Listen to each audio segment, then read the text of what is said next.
Shabbat Shalom. Our scripture reading for today is Romans chapter 8, verses 36 through 39. As it is written, for your sake we are killed all the day long. We are accounted as sheep for the slaughter. Nay, in all these things we are more than conquerors through him that loved us. For I am persuaded that neither death, nor life, nor angels, nor principalities, nor powers, nor things that present, nor things to come. Things present, nor things to come, nor height, nor depth, nor any other creature shall be able to separate us from the love of Elohim, which is in the anointed Yeshua, our Adonai. Shabbat Shalom, family.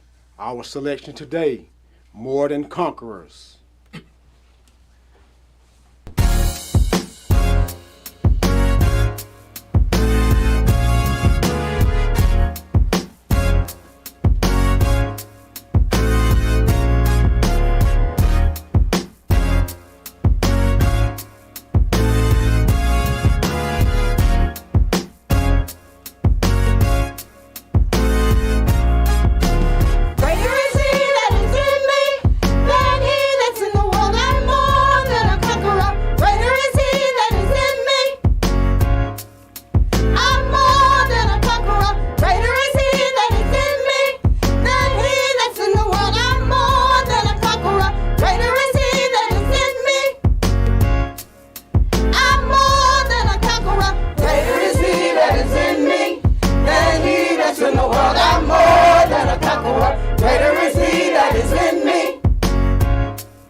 I've been adopted in a royal priesthood. Come on, help me sing it choir. I serve the great I am. I'm more than a conqueror. I've been adopted in a royal I've been adopted in a royal priesthood. I'm more than a conqueror.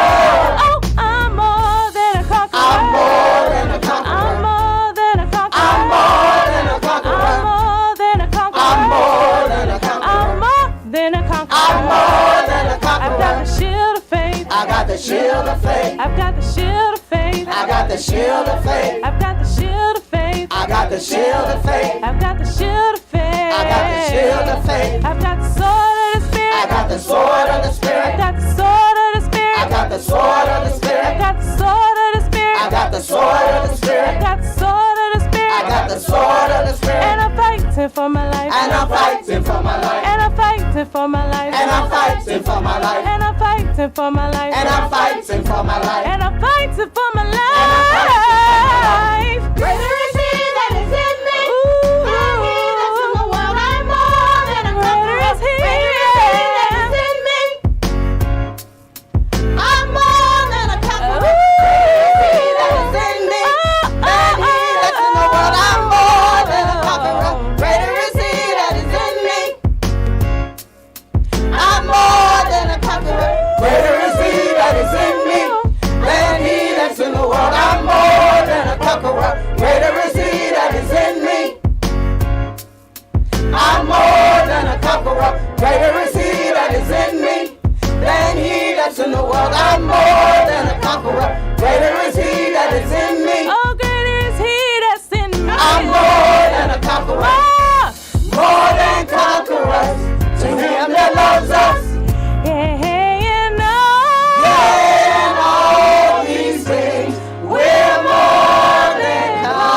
The oracles of the UCI. 1 Peter chapter 4, verses 7 through 11. But the end of all things is at hand. Be you therefore sober and watch unto prayer. And above all things have fervent love among yourselves, for love shall cover the multitude of sins. Use hospitality one to another without grudging. As every man has received the gift, even so minister the same one to another, as good stewards of the manifold grace of Elohim. If any man speak, let him speak as the oracles of Elohim. If any man minister, let him do it as of the ability which Elohim gives, that Elohim in all things may be glorified through Yahshua the Mashiach, to whom be praise and dominion forever and ever. Amen. Ephesians chapter 4, verses 29 through chapter 5 and verse 4. Let no corrupt communication proceed out of your mouth, but that which is good to the use of edifying, that it may minister grace unto the hearers.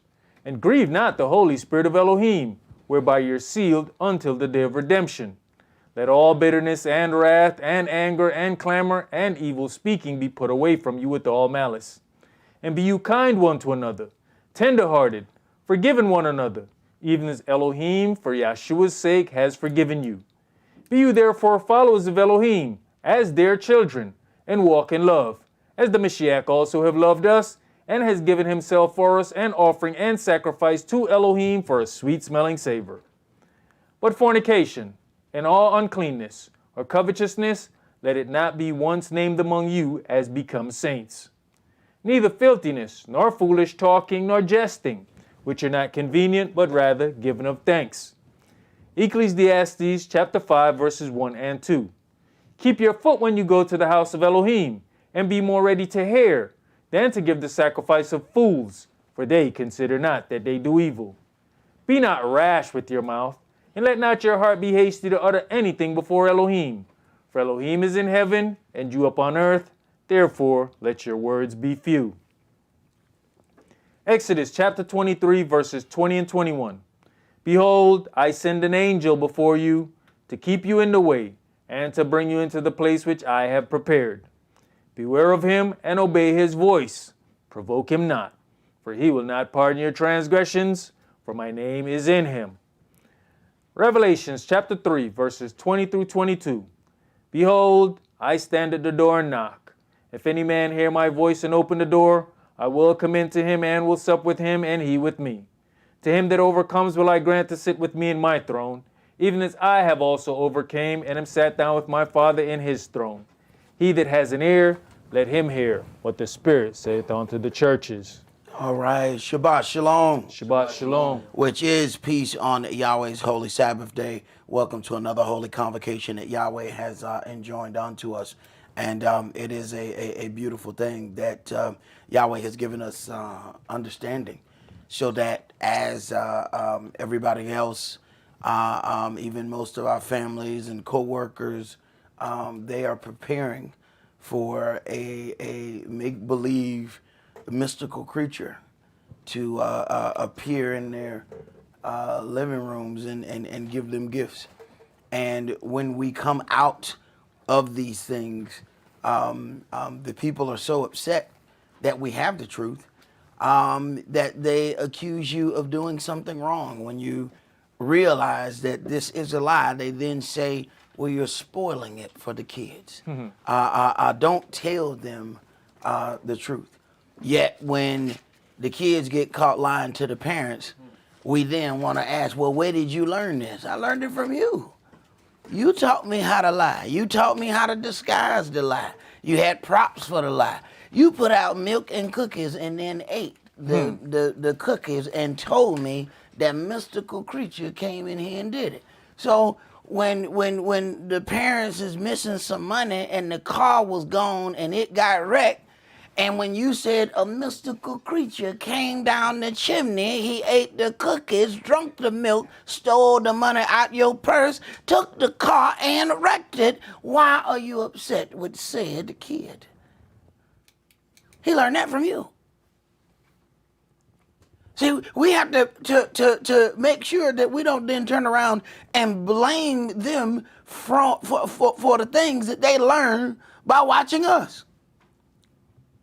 And Christmas is a well planned out lie. all the other people around you gather together to tell the same lie. It's collusion. What we did not really see, that this was also a part of destroying Yahweh's heritage. See, he has written in his book talking about these destroyers of his heritage. There are so many aspects to being a destroyer of his heritage. One of those things are these very customs that we hold dear to heart. Not understanding that those cultures, the keeping of these false gods, anger the Elohim of Israel. And you know, we as adults don't really understand some of the weight that's on some of these children. They have other family members that may be putting weight on them to partake in these things. They have friends that they may go to school with who are pushing on them.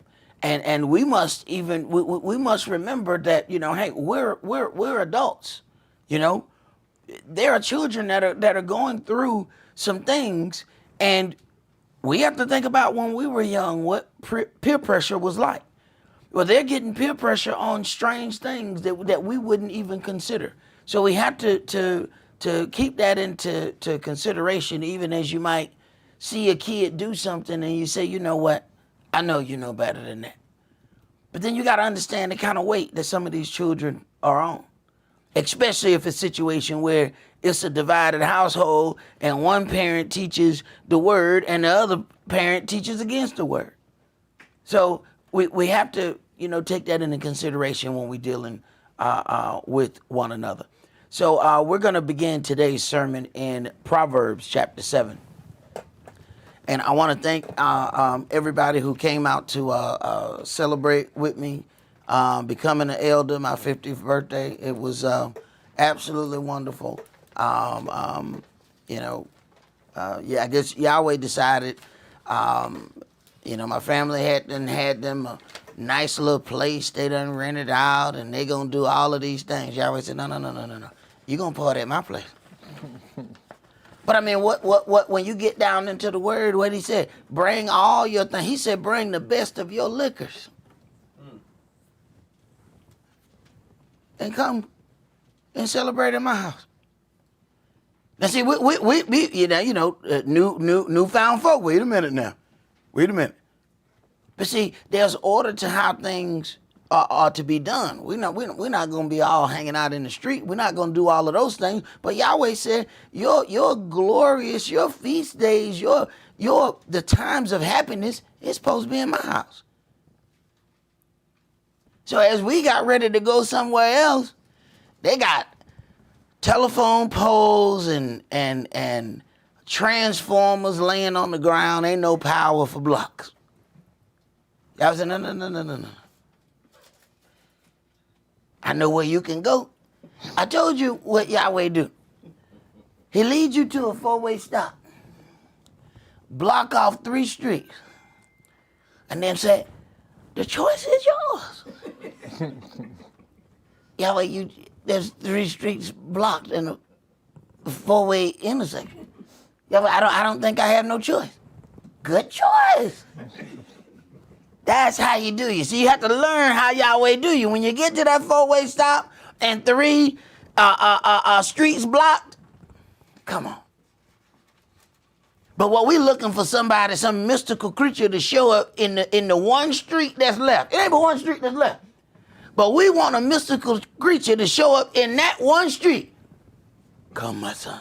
Man, it ain't but 1 street. Why somebody got to talk to you? He already talked to you. He blocked the other 3.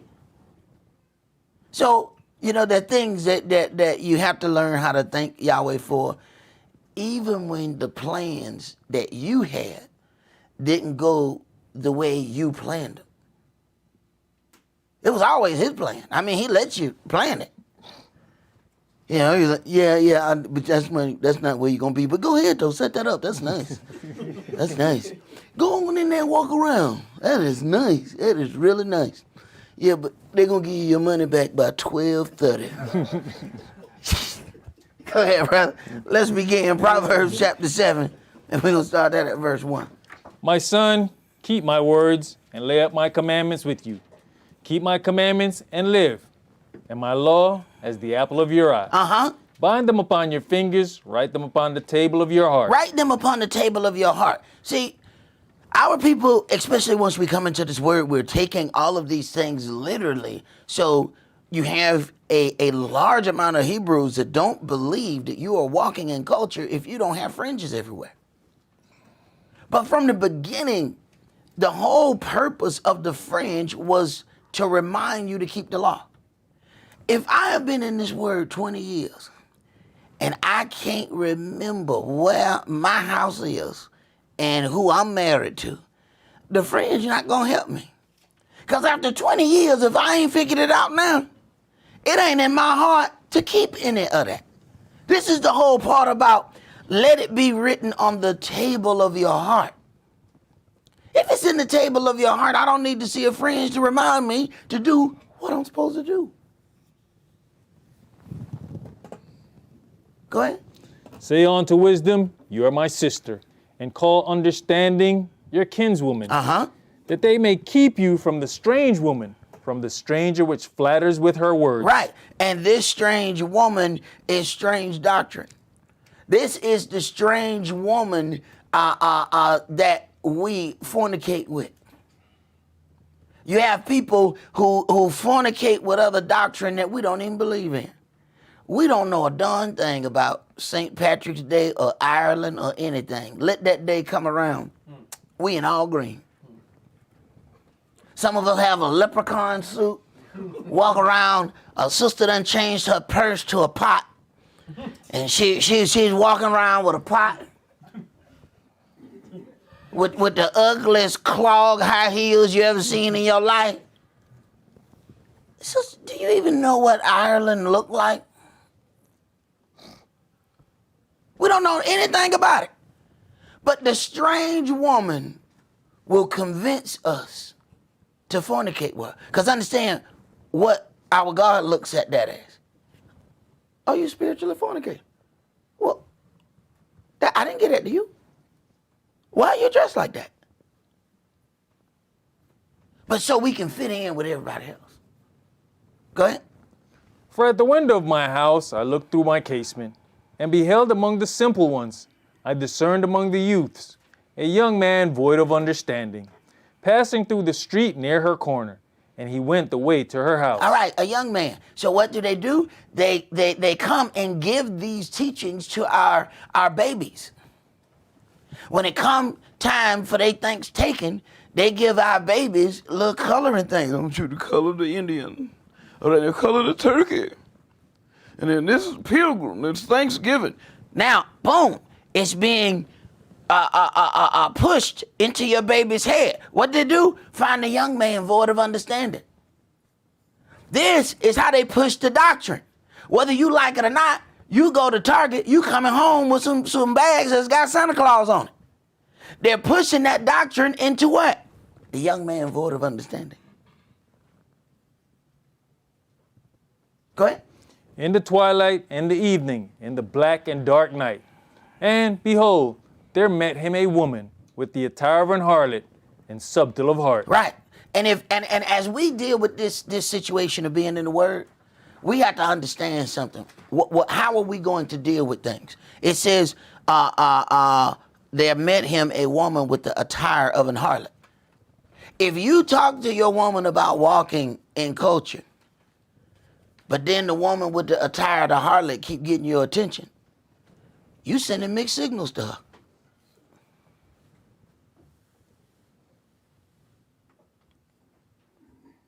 And she gonna see you looking at something. It should be a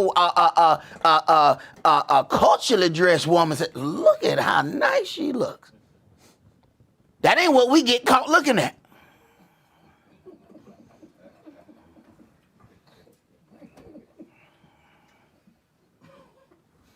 It's real quiet in there today. Go ahead and read, priest. Read, priest, before we get any more quieter than this. She is loud and stubborn. That's what we get caught looking at. Go ahead. Her feet abide not in her house. Okay, now we're getting into the spiritual part of this entity of where we sit, this Lady Liberty, who can't seem to mind her business. She's in everybody's business, and it's okay because it's called foreign affairs. See, they have a name for it. So it's okay for her to get in everybody else's business. We've watched it so much that we think it's okay, and then we do it personally. You find folks that take care of everybody's business except their own. They're watching what their mama do. Go ahead. Now is she without, now in the streets, and lieth in wait at every corner. So she caught him and kissed him, and with an impudent face said unto him, I have peace offerings with me. This day have I paid my vow. Right. She's on the corner. There's a church and a liquor store on every corner.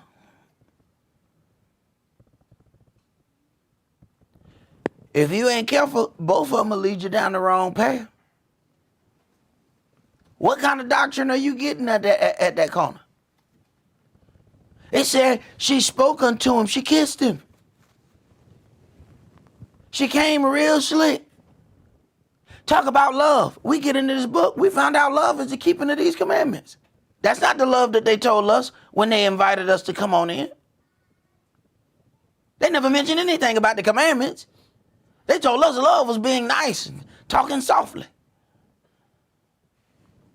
Go ahead. Therefore came I forth to meet you, diligently to seek your face, and I have found you. I have decked my bed with coverings of tapestry, with carved works, with fine linen of Egypt. I have perfumed my bed with myrrh, aloes, and cinnamon. Come, let us take our fill of love until the morning. Let us solace ourselves with loves. For the good man is not at home. He is gone a long journey. Right. So it is understood that there is adultery happening in this situation. What do you think Yahweh calls all of this stuff that we're doing? When we go to celebrate this God, we're going to go and do this. We're going to go and do that. It's adultery. He's explaining what you do to him. Go ahead. He has taken a bag of money with him, and will come home at the day appointed. With her much fair speech she caused him to yield. With the flattering of her lips she forced him. Check that out. She forced him with niceness. You have to consider what's written in Yahweh's word. He said in Hosea that I will not punish your wives when they commit adultery. I'm not going to punish them. Why? Because that's what you did to me. So as a punishment, I'm going to make them do it to you. And then I'm not going to punish them. See, there's so many things that we suffer not understanding that there are consequences of what we have refused to do with our Elohim. But we'll put all our time and energy into fixing that thing. Then you take a look at another brother in the congregation and he got everything that you spending all your time working on. Yet he has spent no time working on any of those things. All his time went to working on Yahweh stuff. And then Yahweh went to fixing his stuff. And you keep saying, oh, I'm going to get like such and such. I'm going to do that. Well, I can tell you now, you ain't going to get there. Because you're spending all your time trying to do it yourself. Go take care of his business and you come back home. Hey, who done all this? I don't know. I just felt like doing it. Yeah, Yahweh been at your house while you was over there taking care of his business. But if you spending all your time at your house trying to take care of your business, that's why your business ain't taken care of. Go ahead. He goes after her straightway, as an ox goes to the slaughter, or as a fool to the correction of the stocks, till a dart strike through his liver, as a bird hastes to the snare, and knows not that it is for his life. Hearken unto me now, therefore, O you children, and attend to the words of my mouth. Let not your heart decline to her ways, go not astray in her paths. For she has cast down many wounded, yea, many strong men have been slain by her. For her house is the way to hell, going down to the chambers of death. All right, now let's go to Jeremiah chapter 50, and let's deal with her.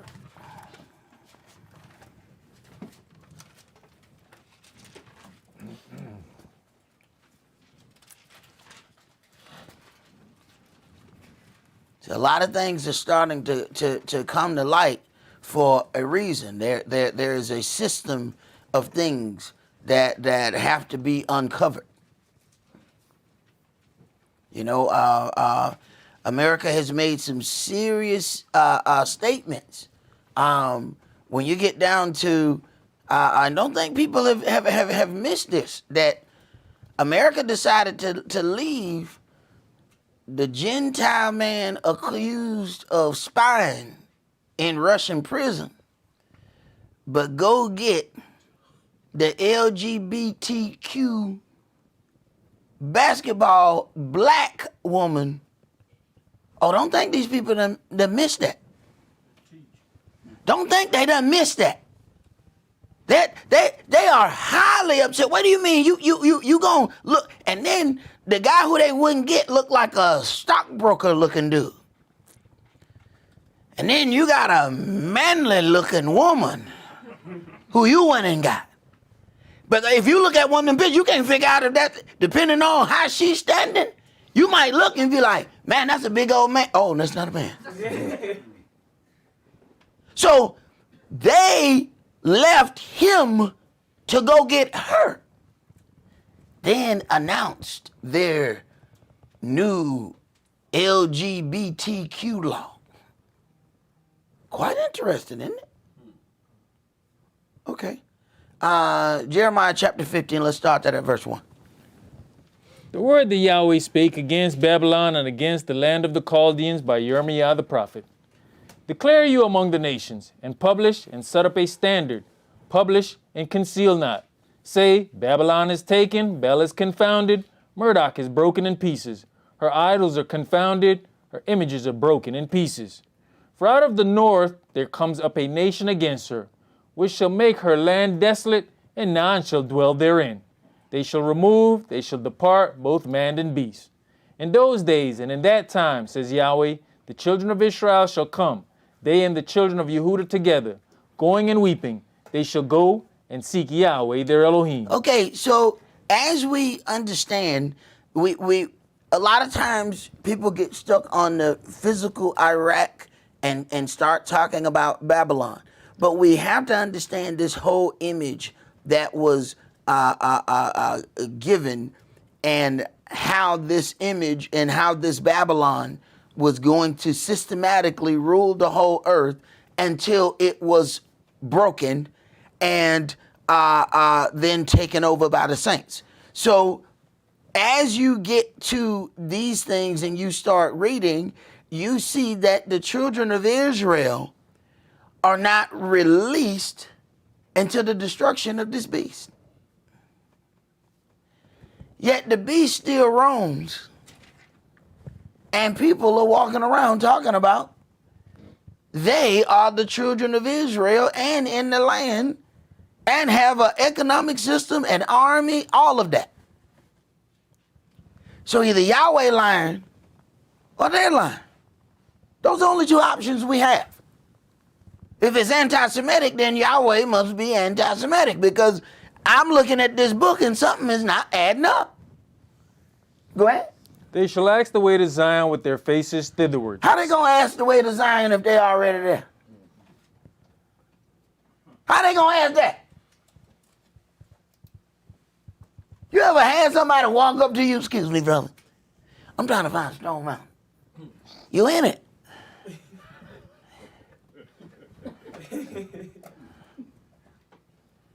Go ahead. Saying, come and let us join ourselves to Yahweh in a perpetual covenant that shall not be forgotten. Why they gonna say that if they already in it? Go ahead. My people has been lost sheep.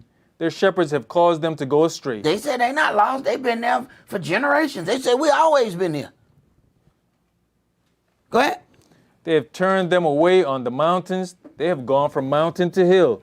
They have forgotten their resting place. Right. As we keep getting pushed from one place to the next place to the next place, now we began to connect ourselves to the places. If you think about it, what do we do as people? We're always trying to big up a place. Where you from? East Side? Where you from? Cali, dog? We always repping some place. Right. When you have to keep moving from resting place to resting place, you don't connect to a culture, you connect to a place. What did they give us? African American, 2 places.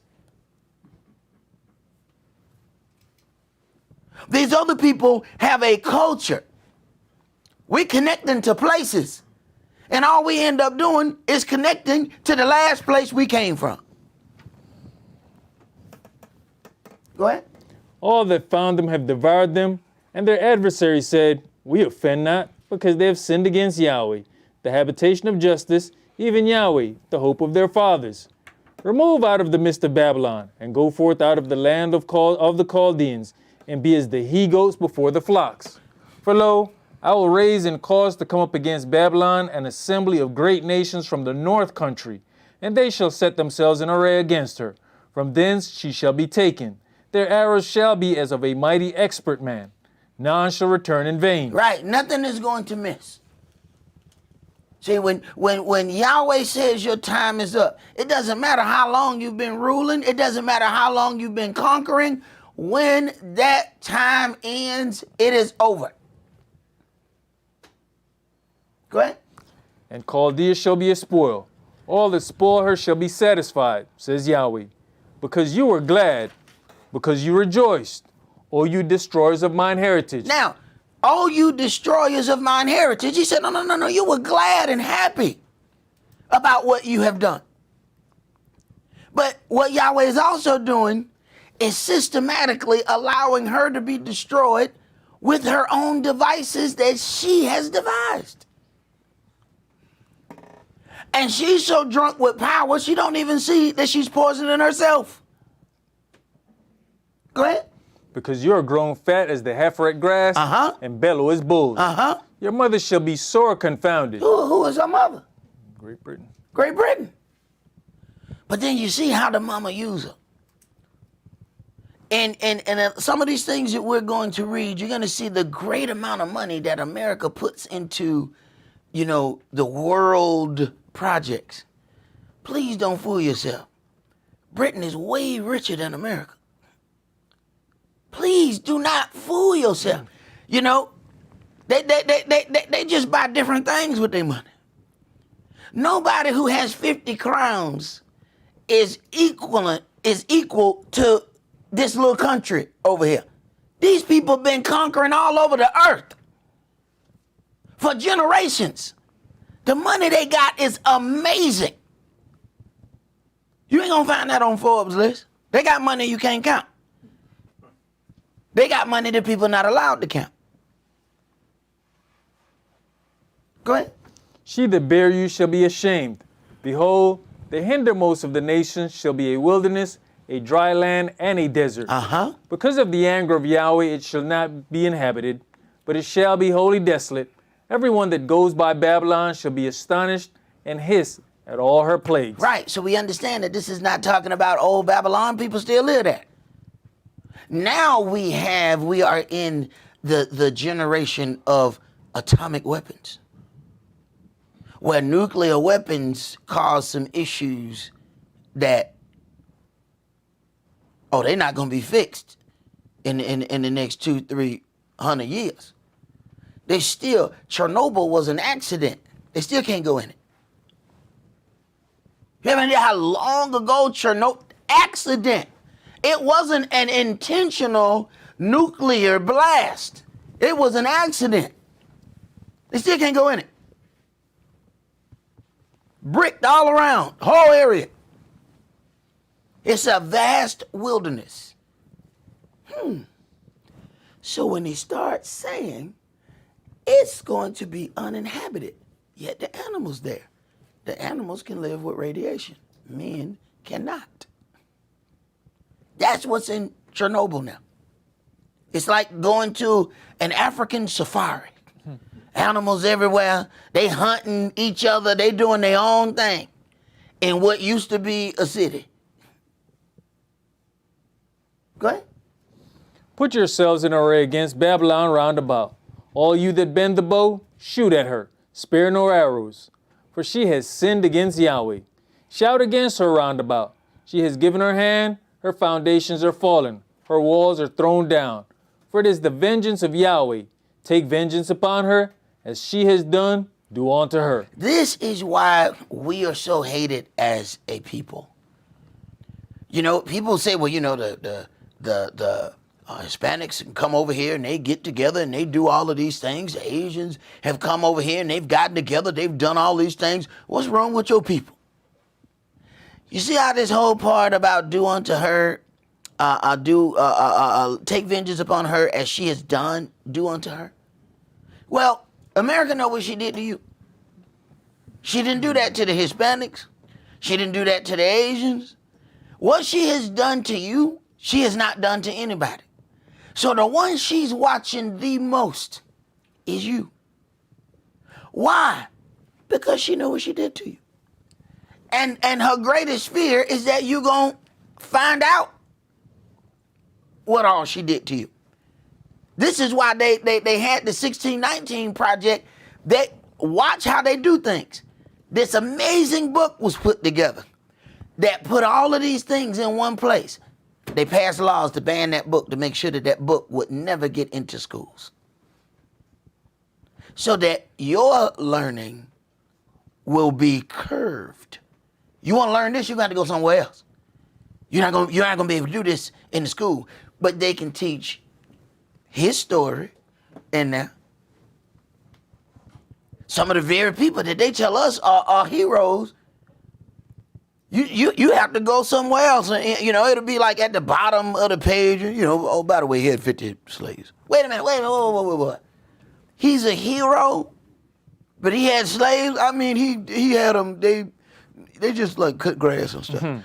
Right. So he just had a grass cutting crew. That's all he had. That's all. Right.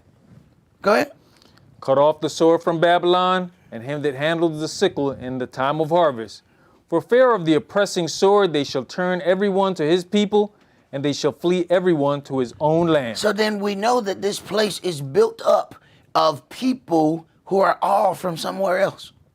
It is amazing when you hear the redneck scream, go back to Africa, you know, or they be, you know, talking about some Asians and they tell about go back to China. And all these people don't remember that you came from somewhere too. All of these people came from somewhere else. So, and everybody gets to try to argue about whose land it is. When it's destroyed, we're going to understand. It's nobody's.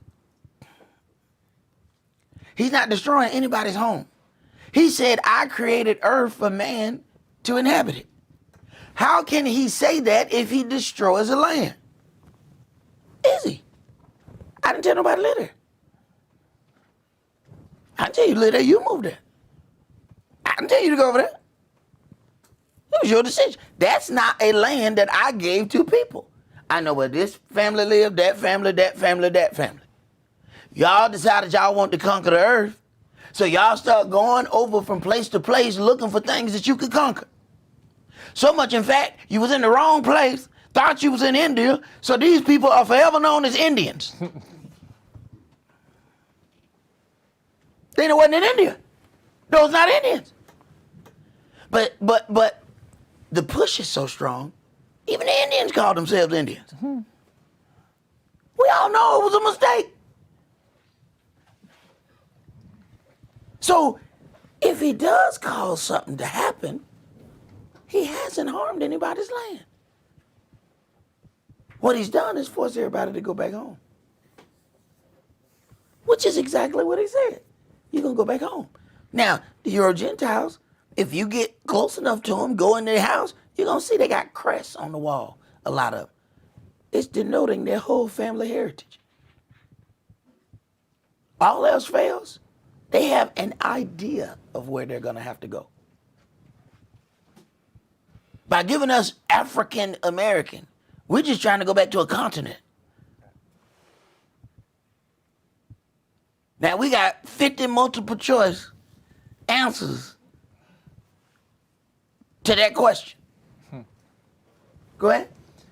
Israel is a scattered sheep. Uh-huh. The lions have driven him away. First, the king of Assyria has devoured him. And last, this Nebuchadnezzar, king of Babylon, has broken his bones. Israel is a scattered sheep. So we're talking about, remember the image of Nebuchadnezzar. Remember this image that's going to rule the whole earth. The image that's ruling the earth then is responsible for scattering Israel. I'm going to need you to connect the dots. If the hammer of the earth is responsible for scattering Israel, how is it that the hammer of the earth put people in the land and told us that they're Israel?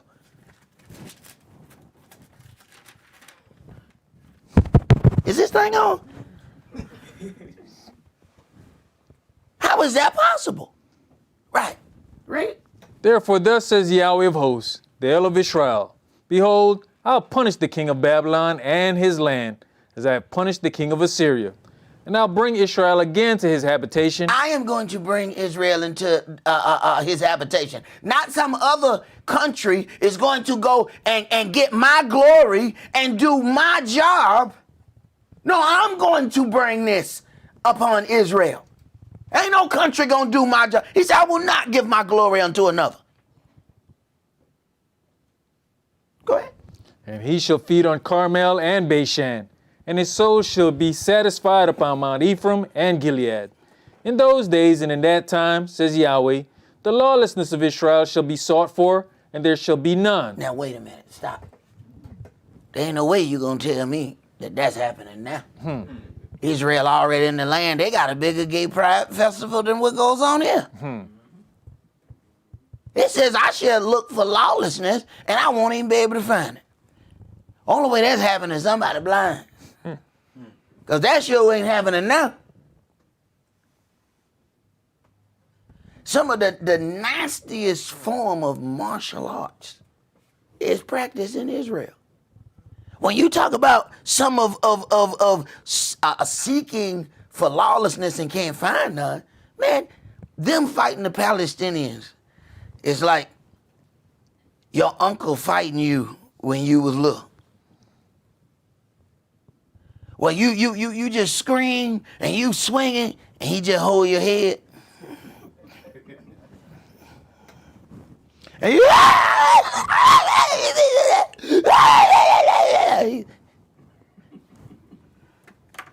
he drinking water.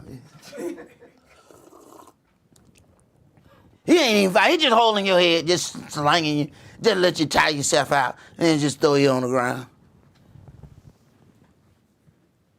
That's what that fight is. It's not even a fight.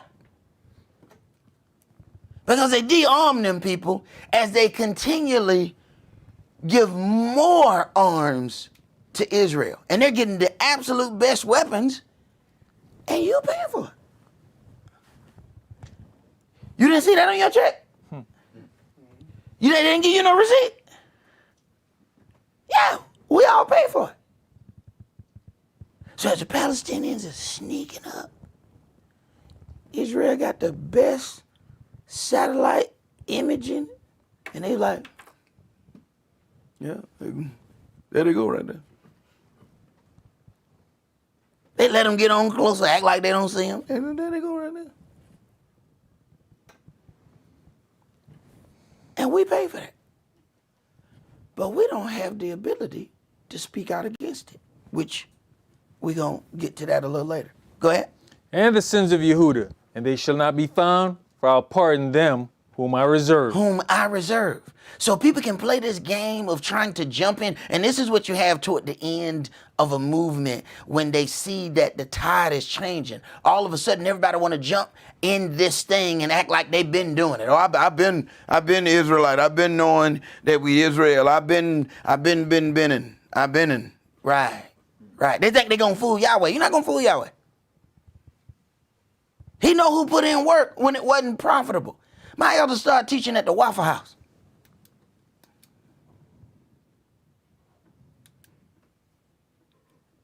He know who put in work. Go ahead.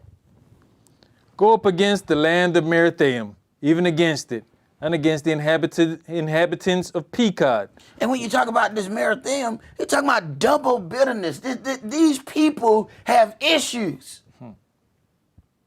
Go ahead. Waste and utterly destroy after them, says Yahweh, and do according to all that I have commanded you. A sound of battle is in the land, and of great destruction.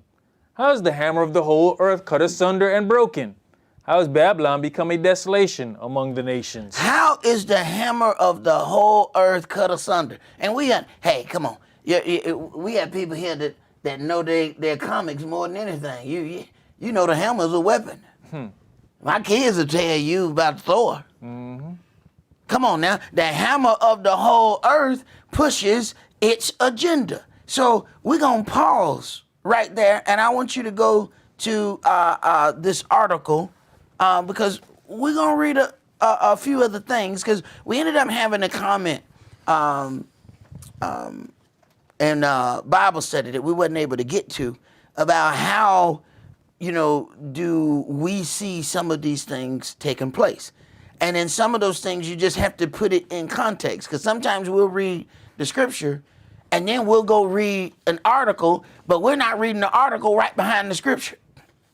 So it doesn't allow you to always put those things together. So first of all, we got to understand the hammer of the whole earth. See, the hammer can be used to build or the hammer can be used to destroy. When the hammer is used to destroy, then the hammer is a weapon. All right? Go ahead. How much aid has the U.S. sent Ukraine? Here are 6 charts.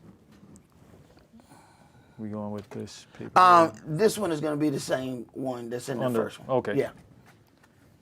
U.S. aid to Ukraine far exceeds that from other countries every year. The United States sends billions of dollars in aid and much more than any other country. So the United States sends billions of dollars. Now, we can't do anything about the homeless. We can't give universal health care, but there are billions sent everywhere, every year. Go ahead. To beneficiaries around the world in pursuit of its security, economic, and humanitarian interests. Heading into 2022, U.S. foreign assistance was driven by various priorities of the Biden administration, including combating climate change, responding to the COVID-19 pandemic, and countering authoritarianism. But since Russia's invasion in February, Ukraine has become far and away the top recipient of U.S. foreign aid. Now, when it says combating climate change, so when you wonder about them chemtrails that we keep seeing, that's an enormous undertaking, and that costs money. You know how many times you got to fly a plane in the air to cover the entire sky? There are times that you can't even see the sun. What do you think they're doing? They're trying to now combat climate change of all of the dirt that they have been doing. Now they're trying to block the sun. So all these people getting solar this and solar that, it's a good thing if you can find the sun. Go ahead. It's the first time that a European country has held the top spot since the Harry S. Truman administration directed vast sums into rebuilding the continent through the Marshall Plan after World War II. In 2022, the Biden administration and the U.S. Congress have directed nearly $50 billion in assistance to Ukraine. Right. We can't even get loans, and loans we paying back. Some of us, honestly, 2 years ago, couldn't tell you where Ukraine was. Honestly, I could have gave you a general idea, but it's over there somewhere. Out of nowhere, 50 billion. Go ahead. Which includes humanitarian, financial, and military support. According to the Kael Institute for the World Economy, a German research institute, the historic sums are helping a broad set of Ukrainian people and institutions, including refugees, law enforcement, and independent radio broadcasters, though most of the aid has been military related. All right. Now I want you to flip over because it is already on that graphic here, but I want to read just some of the military things that have been sent. Check that highlighted. Flip it over. This one right here. Yeah. Keep going. It's on the back of that one right there. Start right there. So that stuff they've been buying, right? Uh-huh. 8,500 Javelin anti-armor systems. So out of nowhere, this country is getting all of these things. So when it says the hammer of the whole earth, you have to understand, I need for you to get that. That's just not our opinion of who the hammer of the earth is. This is the kind of stuff that she sends over the earth if you agree with her policies and do what she asks. Go ahead. 46,000 other anti-armor systems and munitions. 4 Avenger air defense systems. 1,600 Stinger anti-aircraft systems. Missiles for Hawk air defense systems. 1,500 TOW missiles. Laser-guided rocket systems. 11,000 grenade launchers and small arms. 75,000 sets of body armor and helmets. Air-to-ground missiles. Now, as we're talking about all of this stuff going to Ukraine, right?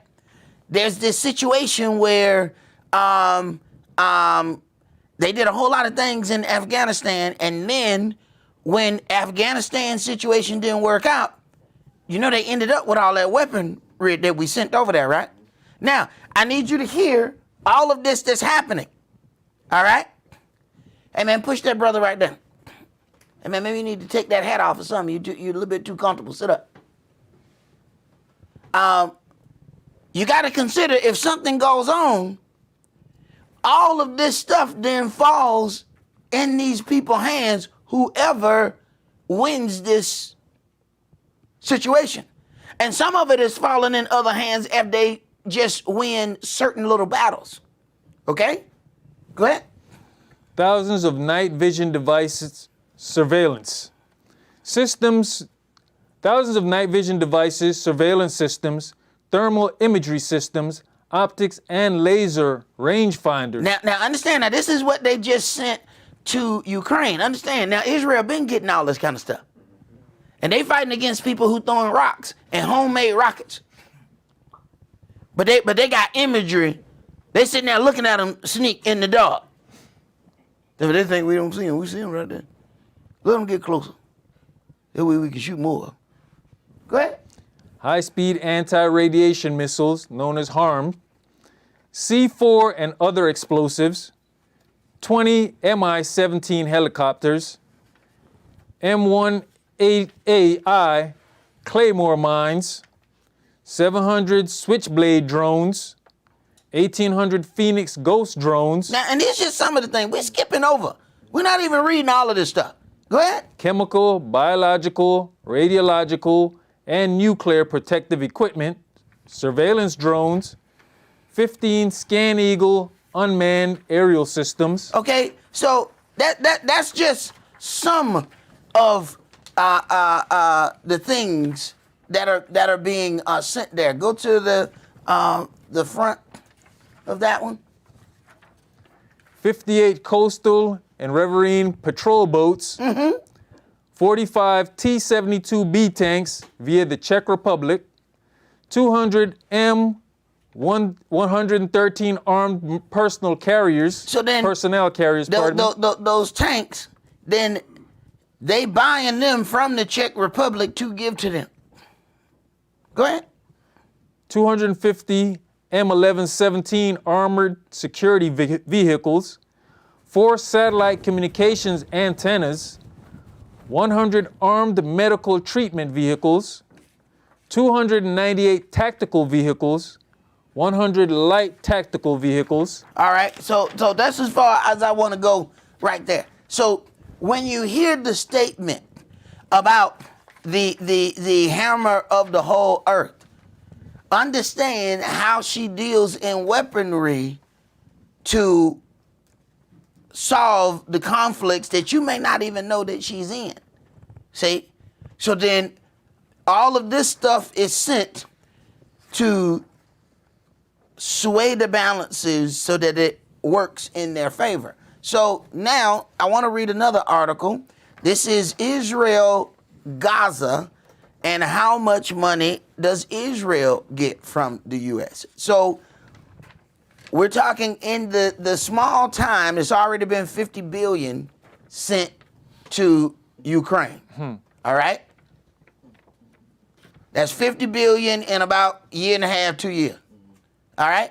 Go ahead. I got a question, but Congress was about to shut down because they ain't have no money to keep running the country. Apparently, they only need money for other countries. Okay. In 2020, the U.S. gave $3.8 billion in aid to Israel, part of a long-term yearly commitment made under the Obama administration. Almost all of this aid was for military assistance. 3.8 billion in 1 year. Okay, this is given to Israel by Obama. Black folks still think that Obama was the black president.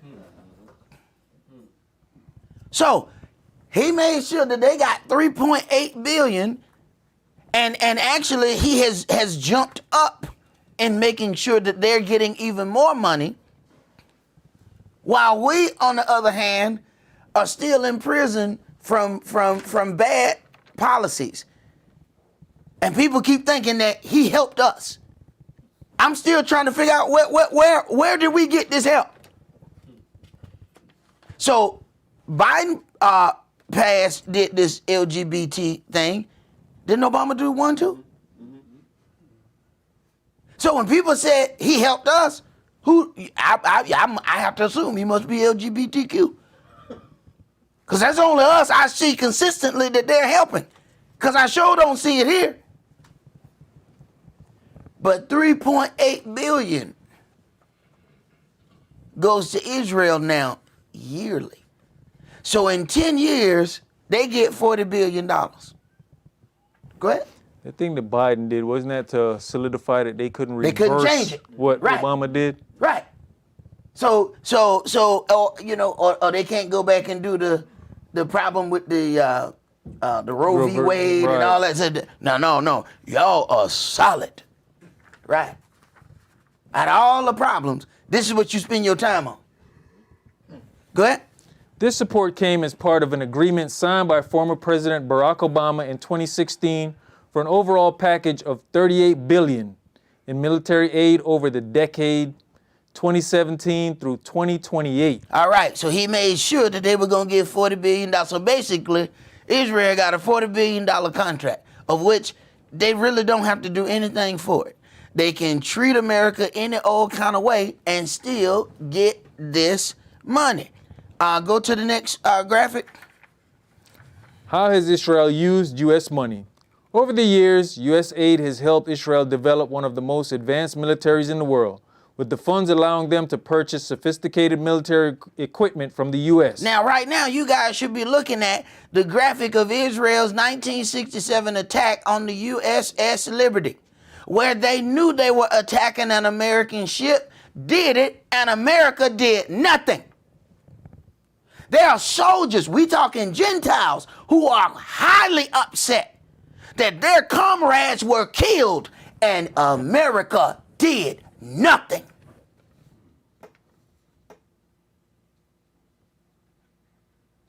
So as we start reading, a couple of other things are going to make sense unto you.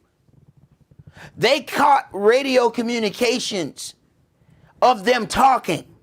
They knew who they were shooting at. This is when somebody knows, hey, we got them pinned. They gonna pay for all our weapons. They bigger than us, but we bully them. This has been going on for a long time. They know that they can do anything to America. When you can attack the hammer of the whole earth, look how fast people were ready to go to war when them buildings mysteriously fell straight down. I mean, I can stack up some Legos and I throw something in the middle. I ain't never had no Lego fall straight down. I can stack up books. They ain't connected at all. Knock down the middle of the book. You know them books don't fall straight down? This was steel. Somehow connected steel. Fell straight down. Utterly amazing. But look how fast they wanted war. Look how fast they wanted war. And they got it.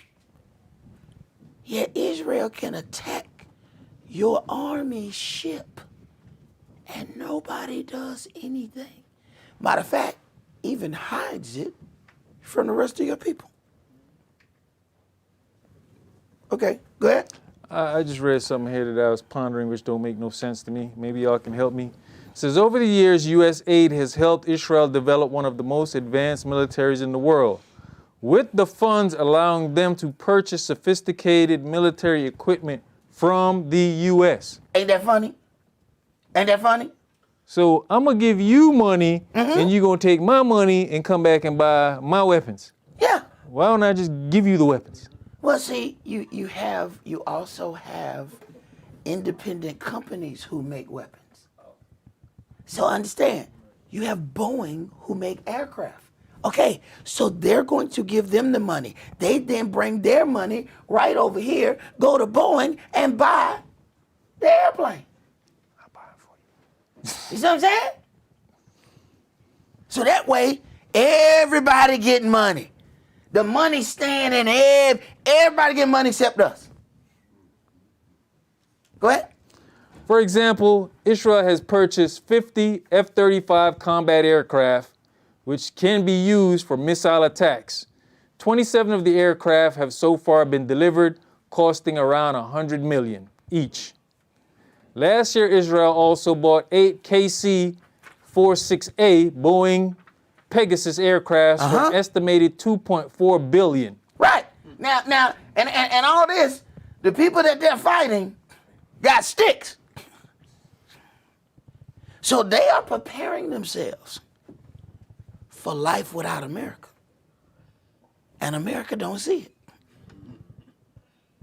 Man, you don't need all this to fight nobody who throw a rock at a tank. So what are you preparing for? Your demise. Because they know the game is on once America's gone. They know this. But in the meantime, with all this military might, they've been able to get treaties with all the other nations. So they can mistreat the Palestinians because they have treaties that the other nations around them cannot now break. Go ahead. These are capable of refueling planes such as the F-35 in midair. Of the $3.8 billion given to Israel in 2020, $500 million was for missile defense, including investments in Israel's Iron Dome and other systems which can intercept incoming rockets. Since World War II, Israel has been the largest overall recipient of U.S. foreign aid. Yeah, flip that over. Why does the U.S. give Israel so much aid?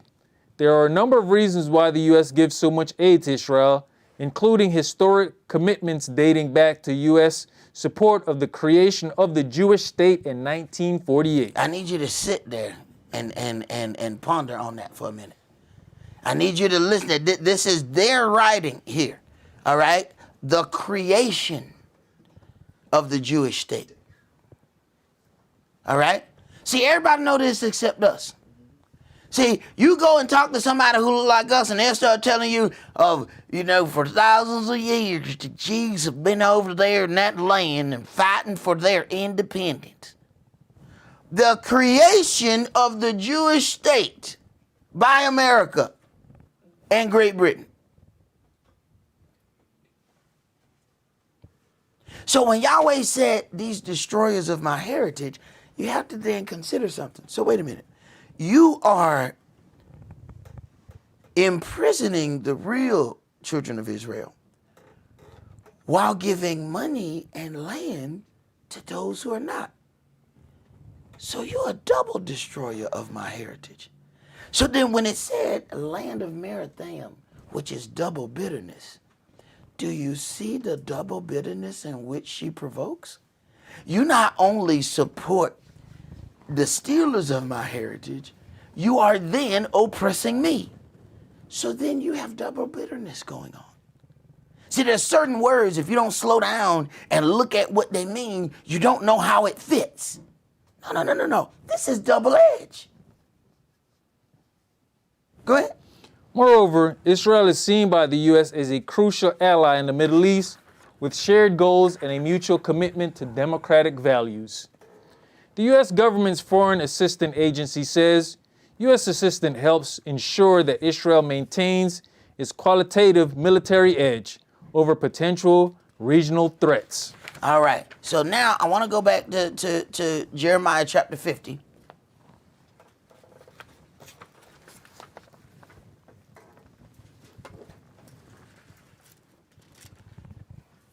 And I want to start back at verse 23. How is the hammer of the whole earth cut asunder and broken? So when we read this now, see, we did all that so you can understand this one line right here. How is the hammer of the whole earth?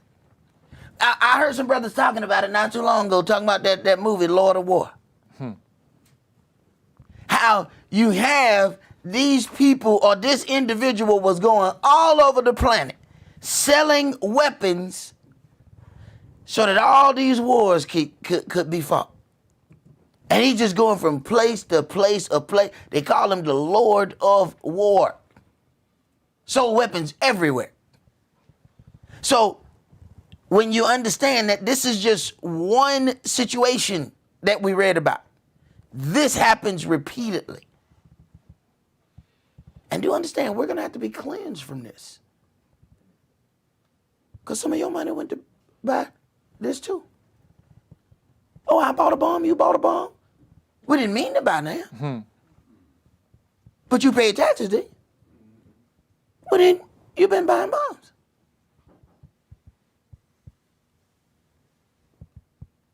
Your finances are responsible for somebody else's death. Then we don't understand why we need to do some good with our money. Do you understand how much bad your money done already done? Come time to do something good, we put $2 into good. You done put $2 million in the bad. You just don't know it yet. Some of them bombs that done hit innocent villages, your name was on it. Right. Go ahead. You said the movie was called what? Lord of War. And what he did? Sell weapons. And who Russia just got back? The Merchant of Death. The Merchant of Death. And he did right. what? Sold weapons. Oh, Right. That's who they, so they got the Merchant of Death. We got a man girl who play basketball. Russia laughing right now. They are laughing over a tall glass of vodka. These are the dumbest people yet. You give us the Merchant of Death, and you get Tall Paul who play basketball. That's all you got? Boy, Russia is laughing. This was a bad deal. Go ahead. How has Babylon become a desolation among the nations? I have laid a snare for you, and you are also taken, O Babylon, and you was not aware. You are found and also caught, because you have striven against Yahweh. Yahweh has opened his armory and has brought forth the weapons of his indignation, for this is the work of the Adonai Yahweh of hosts in the land of the Chaldeans.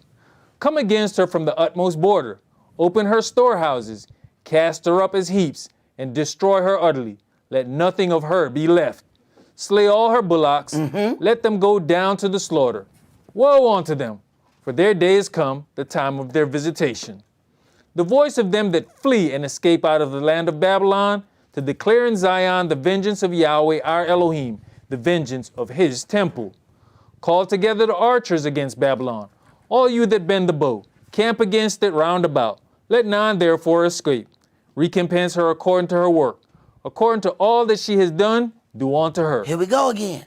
according to all that she has done, do unto her. Well, then they don't want people to find out what all she has done. That's why the laws were passed to make sure that the 1619 Project would not be allowed in schools. You are not allowed to learn. But doesn't that sound just like what we find in this book?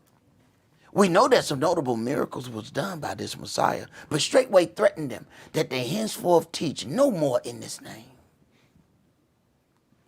That's why you didn't hear nothing about Yahshua until you come out of so-called church. They were threatened not to teach at all in that name. Go ahead. For she has been proud against Yahweh, against the Holy One of Israel. Therefore shall her young men fall in the streets, and all her men of war shall be cut off in that day, says Yahweh. Behold, I am against you, O you most proud, says the Adonai Yahweh of hosts. For your day is come, the time that I will visit you. And when you say things like most proud, you have to consider, you have people who ain't never been past Mississippi. And they say you live in the greatest country in the world. Oh yeah, what other ones have you been to? What? I ain't been nowhere else. Well, how in the hell you know this the greatest one? You ain't never been nowhere else. You ain't been out of Mississippi. You can't even say Mississippi is the greatest state in the world. You ain't never been out of it. Now see, that's most proud. When you can claim something that you have absolutely no way of proving. You ain't been nowhere. But you claim this is the best one in the world. Go ahead. And the most proud shall stumble and fall, and none shall raise him up. And I'll kindle a fire in his cities, and it shall devour all round about him. Thus says Yahweh of hosts, the children of Israel and the children of Yehuda were oppressed together, and all that took them captives held them fast. They refused to let them go. Right, because when people say stuff like go back here, go back there, other people say, wait a minute, their economic power is too strong. We can't let them go. We make too much with them around. So they can't let us go. They're making too much money. Go ahead.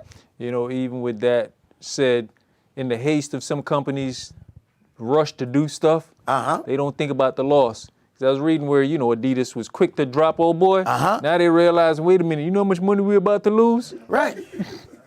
Then we got all these sneakers. But we ain't got Yeezy. Then we got sneakers. When they sneeze it, we don't know what to put on them now. They sneakers, they sneak Yeezys. What we gonna do? Then we got all this product. Right. But that also lets you know the power that the untouchables have. That people was automatically making decisions, not understanding or not even thinking about what's going to be the financial repercussions for this. They were more afraid about what's going to be the financial repercussions if we don't. Go ahead. Their Redeemer is strong. Yahweh of hosts is his name. He shall thoroughly plead their cause, that he may give rest to the land and disquiet the inhabitants of Babylon. A sword is upon the Chaldeans, says Yahweh, and upon the inhabitants of Babylon, and upon her princes, and upon her wise men. A sword is upon the liars, and they shall dote. A sword is upon her mighty men, and they shall be dismayed. A sword is upon their horses, and upon their chariots, and upon all the mingled people that are in the midst of her. And there is no other country that has more mingled people than the so-called melting pot. Go ahead. And they shall become as women. A sword is upon her treasures, and they shall be robbed. Right. What he said, do unto her as she has done to everybody else. We have gotten constantly robbed in ways that we don't even understand how. We get ready to get a loan and we get a higher interest than somebody else, and we got better credit than they do. We get ready to get our house evaluated or appraised, and our house appraises for less. So they get a bigger loan than us. They live next door. Their house look like crap. But they got the skin that's in. So their evaluation get higher than ours. That's why certain people have had their white friends to come stand in. Look at Bob. Bob, what you doing Saturday? Nothing. Bob, I want to know if I can get you to do me a favor. I'm having an appraisal over. I just want you to act like this house yours.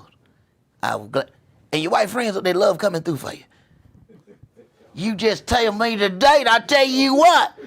They gonna think it. Can I put my wife's pictures on the wall? Yes, you can. Yes, you can. Yes, you can, Bob. All of a sudden, your house appraised for another $200,000 more. Do you understand what we can do with another $200,000 more?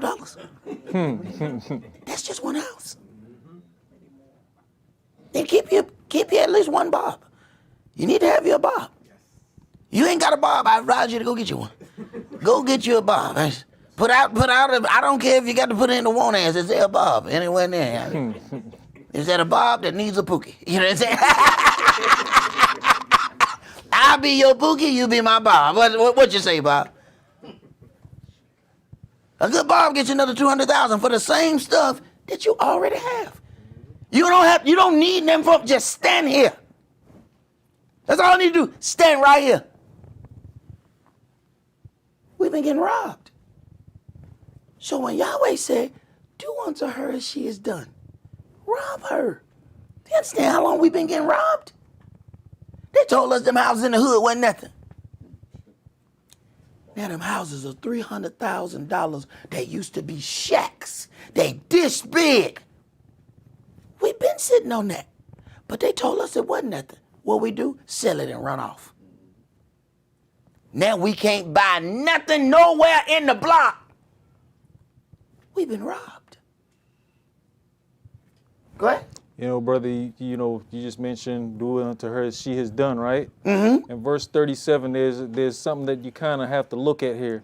It says, and upon all the mingled people that are in the midst of her, and they shall become as women. You got to think about what they've done to us. Men in this country, black men in this country. Oh, black men especially.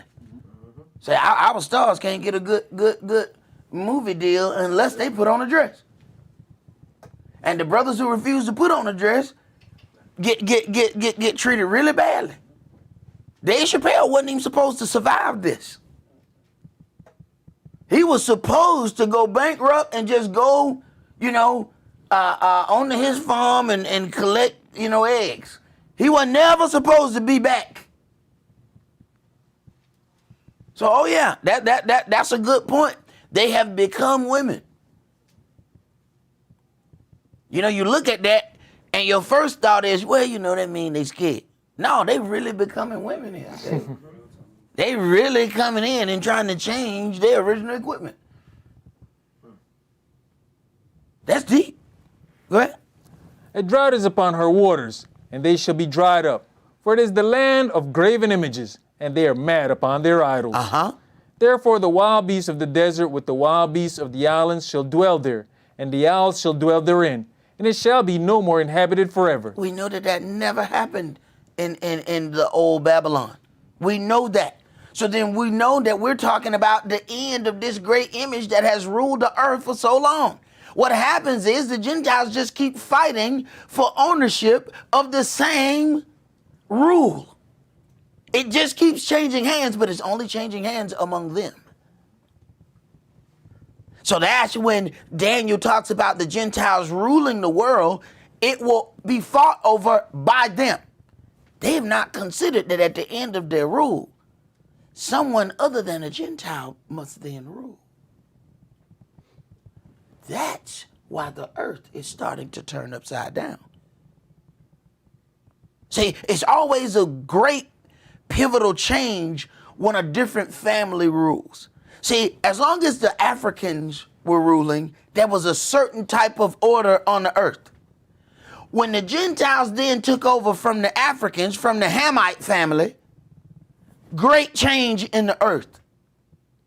We're not just about to witness some change. This is going to be one of the greatest changes ever. This is not just going to change from one Gentile ruling to another Gentile ruling.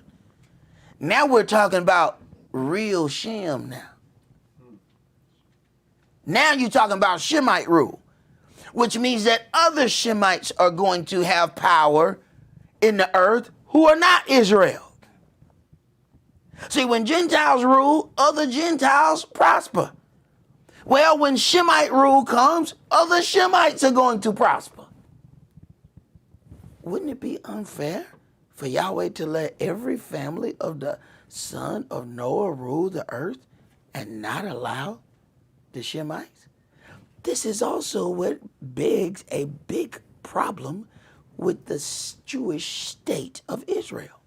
We are in the middle of Gentile rule. How do you as a Shemite rule during Gentile authorized rule from Yahweh? How are you ruling now? Once again, this equation is not adding up. There's something that's just not working in this equation. You should not be ruling yet. Go ahead. Neither shall it be dwelt in from generation to generation. As Elohim overthrew Sodom and Gomorrah and the neighbor cities thereof, says Yahweh, so shall no man abide there, neither shall any son of man dwell therein. Behold, a people shall come from the north, and a great nation, and many kings shall be raised up from the coast of the earth. They shall hold the bow and the lance. They are cruel, and will not show mercy. Their voice shall roar like the sea, and they shall ride upon horses. Every one put in array like a man to the battle against you, O daughter of Babylon. Now the specifics are coming out. He specifically lets you know that, wait a minute, he's been saying all of these things, Babylon, Babylon, Babylon. Then he gets to this point where he gets more specific. O daughter of Babylon. Wait a minute. So now there's a division in between Babylon. So the mother who has 50 crowns uses the daughter to do her earthly low work. And we don't know it. They so proud that they don't realize you're just an agent for the mother country. She's going to step aside and allow you to be destroyed. Because you have forgotten your place. Go ahead. The king of Babylon has heard the report of them, and his hands wax feeble. Anguish took hold of him, and pangs as of a woman in travail. Behold, he shall come up like a lion from the swelling of Jordan unto the habitation of the strong. But I'll make them suddenly run away from her. And who is a chosen man, that I might appoint over her? For who is like me, and who will appoint me the time? And who is that shepherd that will stand before me? Therefore hear you the counsel of Yahweh, that he has taken against Babylon, and his purposes that he has purposed against the land of the Chaldeans. Surely the least of the flock shall draw them out. Okay, now this is where things are going to get really interesting. The least of the flock shall draw them out. So then we got to sit on that for a minute. Go ahead and finish that line. Surely he shall make their habitation desolate with them.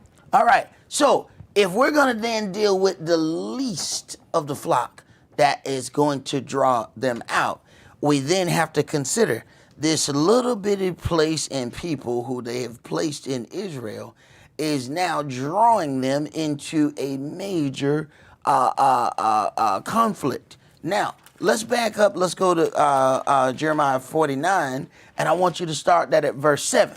Now, what then is interesting is you have to look at who Yahweh is talking about here, and then watch how he uses the same words. So this was about the destruction of Babylon in 50, and specifically the daughter of Babylon. All right? Now, Jeremiah chapter 49, and start that at verse 7. Concerning Edom, thus says Yahweh of hosts, is wisdom no more in Teman? Is counsel perished from the prudent? Is their wisdom vanished? Flee you, turn back, dwell deep, O inhabitants of Dedan. For I'll bring the calamity of Esau upon him, the time that I will visit him. If grape gatherers come to you, would they not leave some gleaning grapes?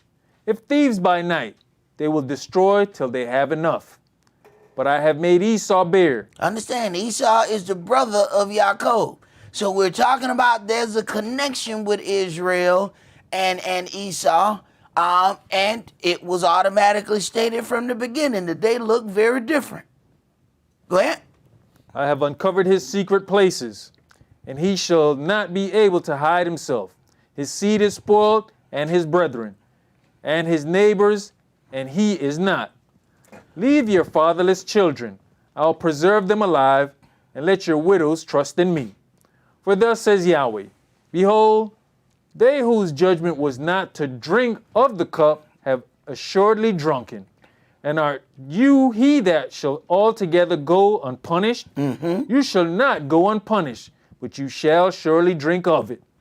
For I have sworn by myself, says Yahweh, that Basra shall become a desolation, a reproach, a waste, and a curse, and all the cities thereof shall be perpetual waste. I have heard a rumor from Yahweh, and an ambassador is sent on to the heathen, saying, gather you together, and come against her, and rise up to battle. For lo, I'll make you small among the heathen, and despised among men. Right. So when it says the least amount of the flock is going to draw out America, look at how she's spending all of this money. Now, I need to, as we read the 50 billion that went to Ukraine, then over 10 years, you got 40 billion that goes to Israel. You understand that the leader of Ukraine is also Jewish, right? So then that's 80 billion. One of them had 50, you got 40 over these other years. So we're talking in 10 years, you got 90 billion. What do they have in common? You send them to 2 Jewish countries. I mean, you sending it. Because see, that's coming out of your check. When that FICA guy, when you see him on your check, yeah. Go ahead.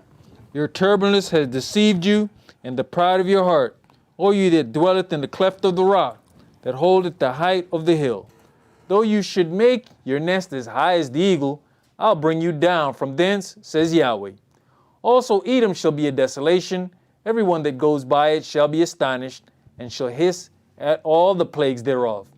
As in the overthrow of Sodom and Gomorrah. Hold on. How does it keep mentioning some of the same things when it talks about destroying the daughter of Babylon? Apparently, Yahweh says they are in cahoots with one another. Keep reading. As in the overthrow of Sodom and Gomorrah and the neighbor cities thereof, says Yahweh, no man shall abide there, neither shall a son of man dwell in it.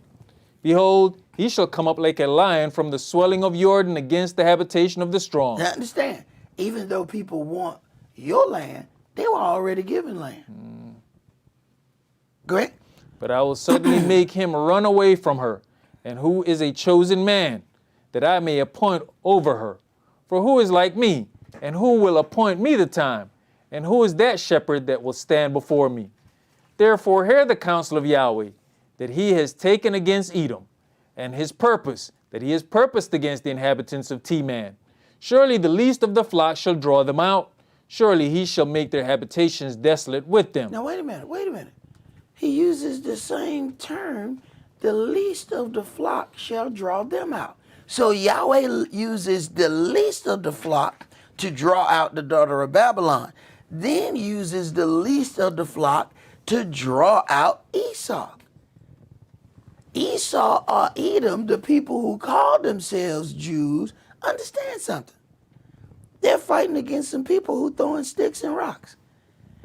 you have been exposed by the least of the people. The people throwing rocks, they ain't even got no real weapons.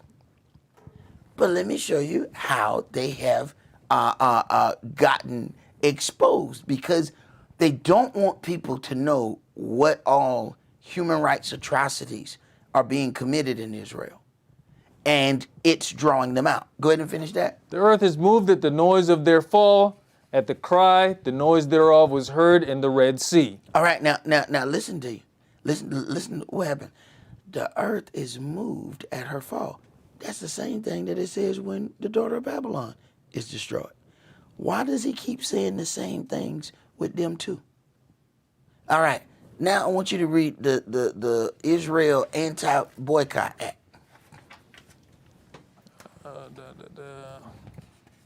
Yep. The proposed law was a response to the Where you at? Start right up at the top. At the top. Yeah. Israel Anti-Boycott Act. The Israel Anti-Boycott Act, HR 1697, www.congress.gov, Bill 11. Jump to what's proposed. The proposed law was a response to the BDS movement's call for boycotts, divestment, and sanctions against Israel. All right, now, I want to read this part right here.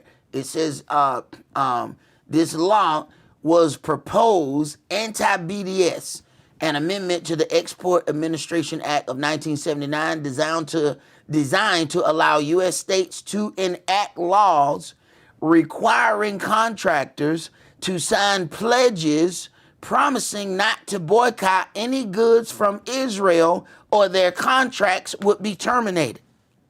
The least of the flock is drawing her out. So you have to sign an agreement that you're not going to speak against Israel. So what do you think this Kyrie thing was? Mm-hmm. He had the audacity to say something against Israel. Keep reading. Lawmakers hope to curb the growth of BDS, which they consider to be anti-Semitic. Stop. If you speak against Israel, you will be labeled anti-Semitic. And they have this law in a number of states. Go ahead. By making it difficult to participate in anti-Israel boycotts. As of 2020, 32 state legislators have already passed bills similar to IABA. Mm-hmm. If the law was passed in the federal legislature, it would be easier to enforce. Critics of the law and supporters of BDS claims that it is unconstitutional. Right. It is unconstitutional because you have freedom of speech until it comes to Israel. You can say whatever it is you want until it comes to Israel. Now, the interesting part is this is not about Israel when you're in Israel. This is about you not being able to speak about Israel while in America. 32 states have already passed legislation. Go ahead. They claim that participating in politically motivated boycotts is a form of free speech protected by the First Amendment, and that anti-BDS laws are a form of lawfare.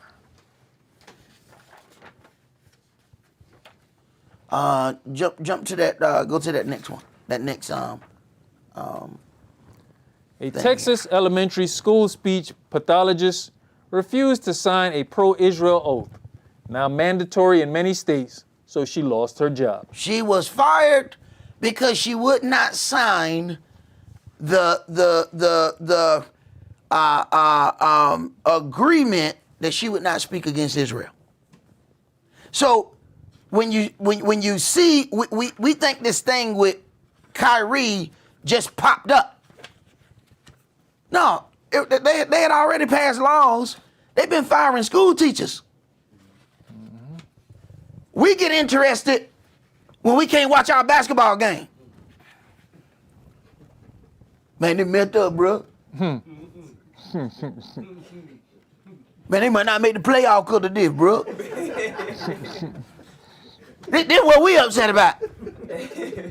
Now we got a school educator who got fired. Ain't nobody talking about that messed up, bro. But a dude making $40 million, now we all upset. What about this? What? This is what you upset about?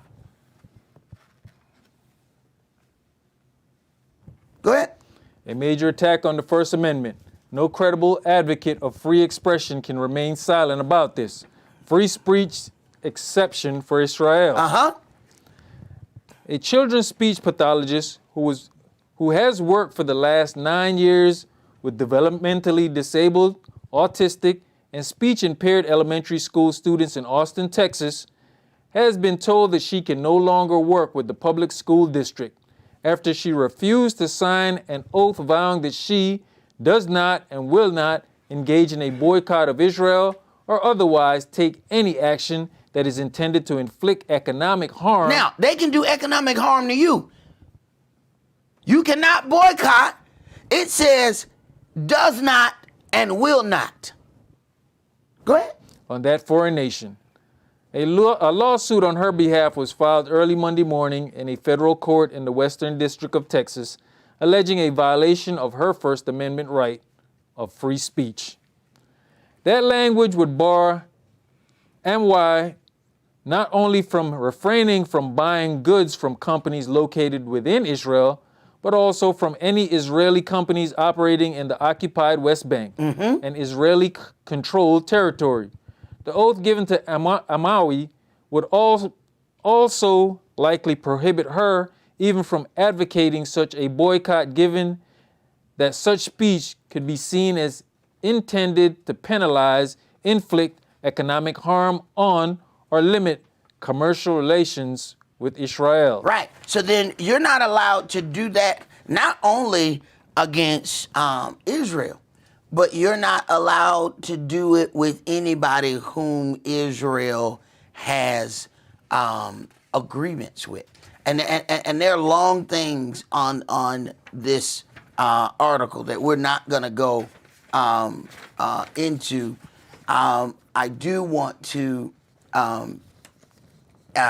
go to this next graphic about Lamont Hill. Do y'all remember him? They have a thing that is talks about the 6 words that got him fired, and it was from the river to the sea. Him saying that the Israel had been mistreating the Palestinians, and he said there's a certain safe treatment that should be there for Palestinians from the river to the sea. They then turned that anti-Semitic. They said that you are calling for the annihilation of Israel. From the river to the sea. From the river to the sea was turned into an anti-Semitic thing that he was somehow calling for the annihilation of these people. He was fired the next day.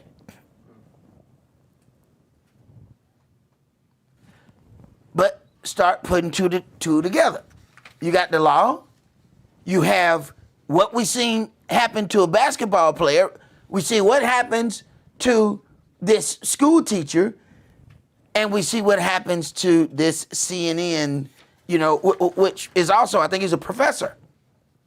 Okay? But when you talk about the control, Wolf Blitzer used to work for AIPAC. He is the head person on CNN. That is completely, AIPAC is the Jewish lobby group that gets everything done as far as law.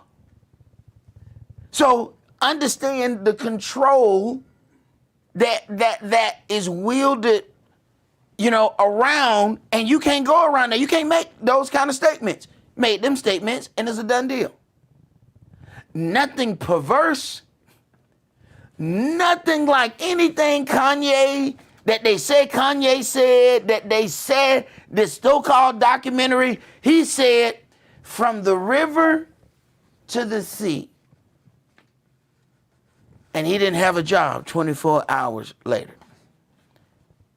But yet if you say individuals have that much power, then you are now promoting an anti-Semitic trope. Tell that to his unemployment check. Right? Now, I want to go into one more thing, and this one right here, we're gonna have to jump in. Because this one right here gets interesting. I might have to send y'all the link on this. This is the music industry's long history of dividing blacks and Jews. Now, Lupe Fiasco ended up having a run-in and about his contract, his musical contracts. Now, this article, though, interestingly, was a lot of this was written by a Jewish person, and he said, you know, a lot of this is because of our own doing. Why there is mistrust between the African American community and the Jewish record execs. Go to page 5 of 12 on that. So, of course, as Lupe Fiasco started saying some things that were happening, they came out against him. So then he started putting some tweets out, and he started calling out specific names and saying these people just so happen to be Jewish, and they are the ones who are robbing us. So start that way. It says days after the comments. Days after the comments, Fiasco hopped back on Twitter to specifically name the Jews in the music business he felt had defrauded him, including former Warner Music CEO Lear Cohen and the company's current CEO Craig Kallman. And understand, Lear Cohen is one of the pictures that you see on the front graphic of this on the title screen, and this is the individual who's just running rap music. He used to be Russell Simmons' assistant. Now he runs all rap. Now, it's sad to say that I've looked at some things and it was saying 90% of rappers are affiliated with a gang. Yet the Jewish people behind it ain't getting shot at all. So they're creating an atmosphere where they are getting all of our money, but none of the gunshots associated. Go ahead. But even with all the gang affiliations, this is a man who said he could go in any hood in America and nobody will touch him. Well, according to a lot of this that's in here, he's connected to Jewish mafia. Okay. They got a mafia? Yeah. Yeah. Don't sound kosher, do it. Go ahead. Lear Cohen told me he may not honor the terms of an existing contract unless I signed a contract which changed the terms of the existing one. Stop. Read that again. I need you to understand when people flip out, why they are flipping out. Listen to what the executive told him. Read it again. Lear Cohen told me he may not honor the terms of an existing contract. I'm not going to agree or keep the agreement unless, go ahead. I signed a contract which changed the terms of the existing one. I won't keep this agreement unless you sign an agreement that changes this agreement. What? If that's not wordplay, I don't know what it is. I'm only going to keep this agreement if you sign another one, which ultimately breaks this one. Go ahead. He wrote, Craig Kallman once negotiated a deal in secret which said I agreed to give away 85% of my publishing rights to the song Airplanes to his producers. Right. So when people come out and they say, now, if he says this, now he's being labeled anti-Semitic. But these are Jewish people who are doing this. So now understand when he says destroyers of mine heritage, and why, when the book lists, why does he keep listing these two groups together? Where is all this happening at? This is happening right here. Keep reading. Then he tweeted about how the Jewish lawyer he hired to fight Atlantic took him for 5% of everything. Stop. Remember Dave Chappelle saying, I got into this and these people said that this was a good idea, that this was a good contract. Then later on he said, I had to consider, maybe they knew each other. What do you think he's saying? Now this is a totally different individual. Is it coincidence? Keep reading. Amounting in 100,000, and the strength of his speaking truth to power became a bit diluted by his logical gap. One thing that growing up in the melting pot of Miami, Florida, has taught me is that some stereotypes become dangerous when the observer amplifies and applies his or her observation from some to all. The difference between a cultural observation and a stereotype lies in that amplification of a perceived pattern into an absolute truth. Now, this is called the music industry's long history of dividing blacks and Jews by the observer. Go ahead, read the next line. Keep going. But as a proud Jew, So I want you to understand who's saying this. All right? Go ahead. I am fascinated by the opportunity for dialogue that Fiasco has opened up. The historical reality is that Jewish label owners and producers have played a tremendous role in the shaping of the music industry, and much of that role has been on the backs of black artists. Okay. Now, this is a Jewish man said this, so at this point he's being anti-Semitic. Go ahead. Another reality is that groups like the Nation of Islam and the offshoot, the 5% Nation, have had a profound effect on shaping cultural consciousness in rap music. And much of that culture consciousness has included anti-Semitic generalizations about all Jewish people based on the landlords, pawn shop owners, and record industry people that black folks were interacting with. All right, now, it's getting interesting. Keep going.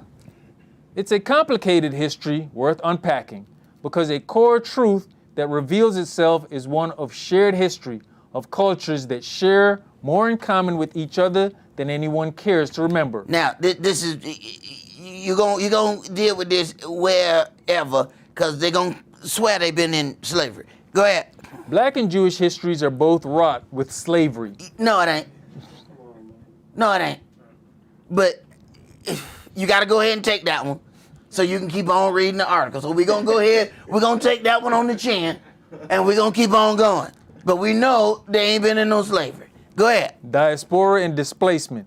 It is my hope that by investigating the divisive role the music industry has played in further fracturing that divide, we can focus on what makes us the same. So he's admitting that this music has fractured our relationship. So when you see an individual just flip out, you don't know what all he's going through in the background, especially if it wasn't already that right to start with. All right? It's a short drive to Crazy Land when you was already halfway there. Go ahead.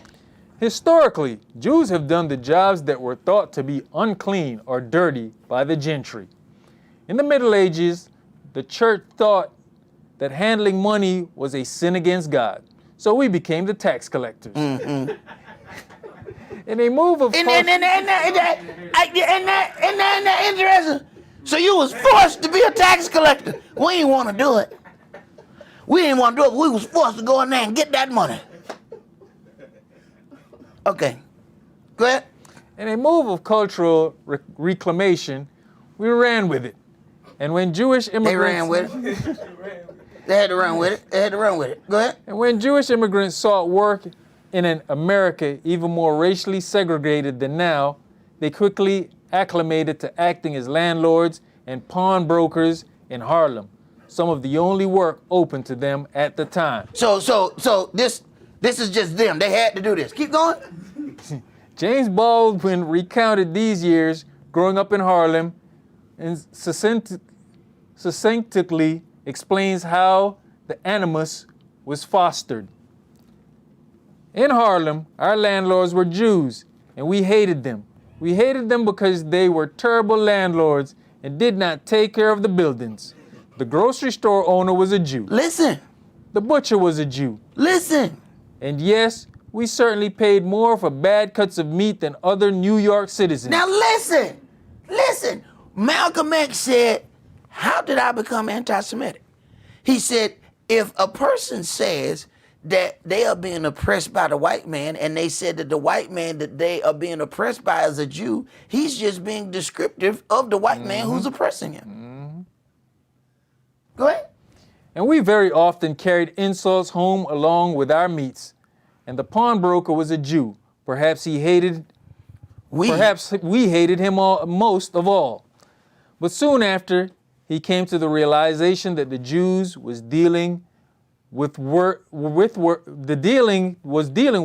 not at the top of the food chain. Now hold on. Now you see how this is used as an okay for that, because he's dealing with the bottom fed Jews. Wait a minute, when you deal with Pookie, did you think that was our highest echelon? Do you think there's a Dr. Pookie? Has any of you ever heard that come across the side? Dr. Pookie, telephone please. Dr. Pookie, telephone please. You ain't never heard that. Go ahead. The first white man I ever saw was the Jewish manager who arrived to collect the rent. And he collected the rent because he did not own the building. I never, in fact, saw any of the people who owned any of the buildings in which we scrubbed and suffered for so long, until I was a grown man and famous. None of them were Jews, and I was not stupid. The grocer and the druggist were Jews, for example, and they were very, very nice to me and to us.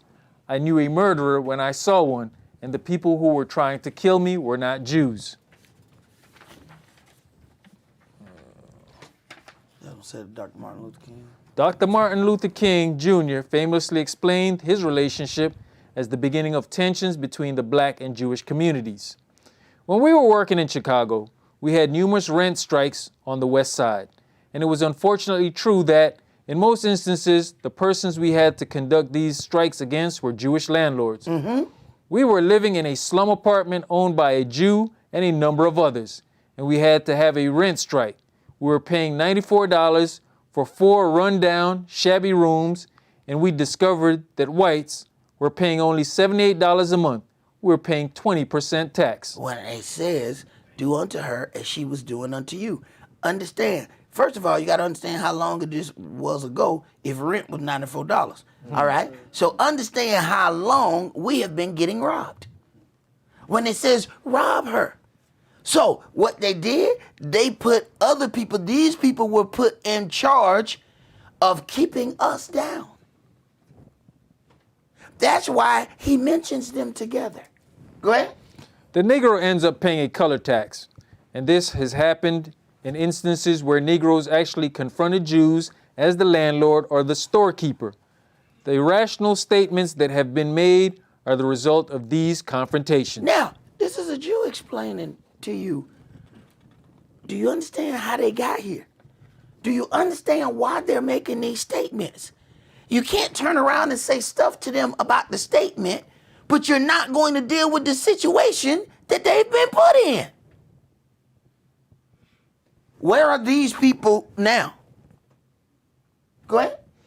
In reference to Baldwin's observations about his relationship to the butcher who charged him more for cuts of meat, it's entirely possible that there was simply genuine racism afoot. I can speak to the intensely Orthodox Hasids in Brooklyn, who still largely operate as slumlords. Who still? Go ahead. As being definitively and objectively racist. Their insular culture and dogmatic interpretation of Scripture cause them to fear those they don't understand and justifies a holier-than-you sense of exclusion that even I, as a secular Jew... Understand now. I got to remind you who's saying this, okay? He is saying these things about these Jews in Brooklyn. Go ahead. Feel heaped upon me in the distinct form of exclusion, disdain, and general otherness. But insofar as these tensions are based on proximity and stereotypes, the music industry played a big role in exacerbating them. Most of the Tin Pan Alley publishers, and songwriters were Jewish, as they were denied work in other professions. A new, unestablished industry became the best path toward becoming successful players in American life. But early 20th century music is rife with Jewish appropriations of black identity, and several scholars have suggested that Jews viewed themselves as the true interpreters of black culture. Stereotypes and racism were definitely prevalent amongst Jews in the entertainment business. 2. Jewish women vaudevillians at the turn of the century popularized what is now a little discussed and misunderstood performance venue known as coon shooting or shouting. Trying to break into entertainment business, Tin Pan Alley entrepreneurs' aesthetics were circumscribed in a vehemently anti-black and xenophobic milieu. By the mid-1880s, they had formed a tight-knit Tin Pan Alley industry that came to dominate vaudeville and early black musicals. All right, so then as you talk about this music situation, we already know Hollywood was created by these individuals. So then when people even suggest that music is controlled by them, now you're saying an anti-Semitic trope. But now let's listen to the Jewish guy explain these things. And we're talking about 1880 and we're talking about control. What do you think that is in 2022? Did you think they lost it? Or you think it got stronger? So when we're talking about the destroyers of our heritage, look at how many of us are shooting each other with the rap lyrics that are being put out. Who's publishing that music? It's not us. Go ahead. Intended as comedy, Coon's song ranged from jocular and dismissive to cruel and sadistic. Coon's song sheet music and illustrated covers proliferated defamatory images of blacks in barely coded slanderous lyrics. For example, the N-word and associated inferences were dispatched in words like mammy, honey boy, pickaninny, chocolate, watermelon, possum, and the most prevalent, coon. This exploitation and racism continued far into the Jazz Age, when Jewish label owners would often take advantage of black artists with little music business acumen, paying them nothing for their work and churning out poorly recorded race recordings by paying the performer with a bottle of booze. Check us out now. Check us out. What'd you say last night? Hey, yeah. When I said for my birthday, I was given some cognac. I said, oh no, I earned the right to drink this. Don't y'all understand? We were sold for cognac. What I look like not partaking in it? It would be a disrespect to my race. Read, brother. And Jewish underworld largely controlled the live jazz scene. Stop. The Jewish underworld control the jazz scene. Remember, hip-hop was based off what? Remember. Okay, so before we even got into this, they were already there. Go ahead. With the intention of segregating. Jewish gangsters frequent nightclubs. In fact, Jewish underworld figures own many night spots and speakeasies in New York. Dutch Schultz owned the Embassy Club. Now, yeah, some of this stuff y'all gonna see in movies. Where they talking about the Dutch man and all of this, these gangster movies, right here. Go ahead. Charlie King Slow-Mo owned Boston's Coconut Grove, writes Robert Rockaway. In Newark, Longy Zwillman owned the Blue Mirror and the Casablanca Club.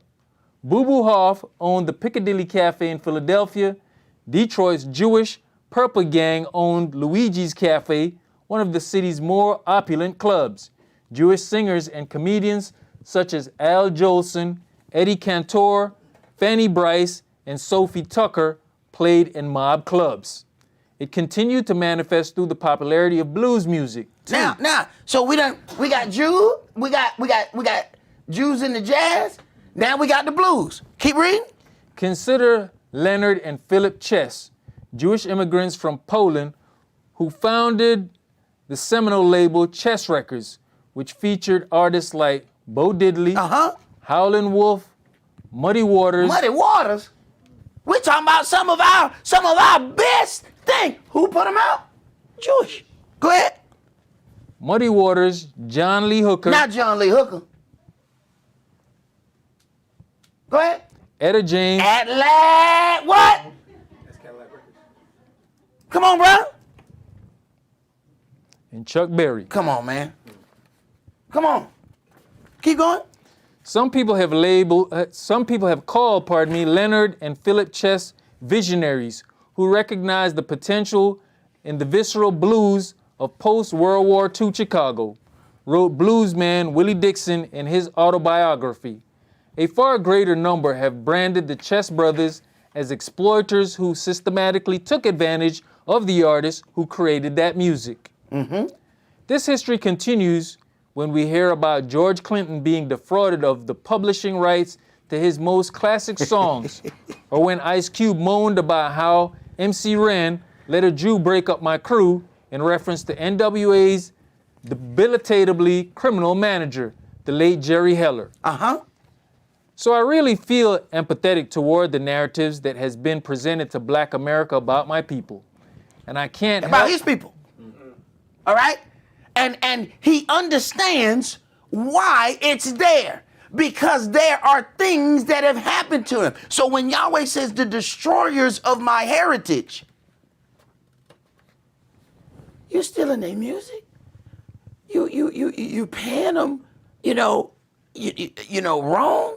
And understand, all these things are in the Torah that we're not supposed to do.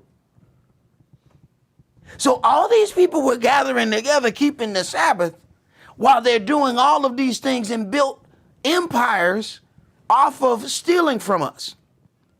All of this is said so that people can understand Lupe Fiasco's argument with a current leader in hip hop music. This is just to give the background. Go ahead. I just wanted to touch back on something we read in the beginning where it's saying that they basically felt that they knew our culture better than us. Yes. So that means they telling us how to be black. So think about what we're doing, how we're presenting ourselves, who is pushing that narrative. Yeah, they'll tell you you're not black enough. I'm sorry, Skip, say what? Be blacker. Be blacker? Go ahead. And even saying what your boy said, they said it'll be funny, Dave, just put the dress on. I mean, he did end up putting the dress on, but. I'll tell you what though. Did you, that one that Denzel Washington did, where they tried to get him to play a crackhead who rapes a white woman, who they tries to electrocute, and then they couldn't kill him, and then they was like, it'll be funny. He said, oh, you mean like if a bunch of people invite some Jews to a shower, but it's gas? What? He was like, right, that's not funny. He's like, no, I'm not doing that. And it was all about how these executives were pushing him to do something foul in representation of his people. Mm-hmm. And this is happening all over. So when Yahweh says, the destroyers of mine heritage, you need to understand how deep this goes. I can't just read this without giving you some background. Because then it said, well, you know, Priest Sock said. No. I'm going to let you hear the Jewish guy say it. Because, you know, that's when we believe it anyway. See, that's nothing makes a believer out of us more than hearing a white man say it. I can say all kind of stuff. They'd be like, you know, I don't know. The white man said, well, this is going to happen. They say, oh my God, the gospel has happened. Right. You know, when you think about even the destroyer of our heritage, you just look at even the mental breakdown of the people that's put into these positions. Because this young boy, I don't remember his name, he said ever since, who he said, Cat Williams kept telling them, don't put on the dress. Yes. Don't put on the dress. Orlando somebody. Right. And Yep. then he did it. Yep. And he said, man, I've been messed up ever since. Yep. Right. Oh, it's Brandon? Okay. He said, I've been messed up ever since. Yep. I shouldn't have did it. Yep. And then he said, you got to think about Martin. Hey, man, that man's been kind of out there. He had some mental things where he went out there and you like kind of wondering if he coming back. Right. If you watch him in the last, I heard that. I didn't see it. the last Bad Boys, He moved slower. he is still Big Mama. His character is still Big Mama. He is, bruh. That guy said, if you look, that's when everything went downhill for Martin, when he put on that dress. Because he was like, the guy says, we are going against our God. We are going against our culture. The Yahweh's law said, a man shall not wear that which pertains unto a woman, and a woman shall not wear that which pertains unto a man. So these are people then who know the law of our God because they studied it. So they think it's funny to make us put on a dress. What are they doing? Destroying our heritage. How many of them you seen with a dress on? You ever seen somebody with a small hat and a dress? Come on now. How many? Some of y'all don't do nothing but watch movies. Come on now, give me one. Exactly. So they're making fun out of destroying our culture. Who are all these people that keep asking them, from Denzel to Dave Chappelle, all over? It's the same group of people. Now, is it a coincidence? Well, why does it keep happening? If it just happens, then it should be everybody doing it. How is it that it just keeps happening to so-called be the same group that are pushing us to do these things? Go ahead. And I can't help but to feel that my people bear a brunt of responsibility for nurturing much of the conspiratory-based anti-Semitism that has flourished in black communities. Wait a minute. He says that the Jewish people are responsible and they bear the brunt of the responsibility for the anti-Semitism. Understand, this is a Jew saying this. Go ahead. Which isn't to say it's okay. When former Public Enemy member Professor Griff cites Henry Ford's The International Jew or a Moral of Malcolm X is surrounded by stars of David, dollar signs, skulls, and cross and bones alongside the phrase African blood at San Francisco State. These incidents continued through the 90s until now, but the foundation for them was largely raised through intimate, disenfranchising working relation between the two communities.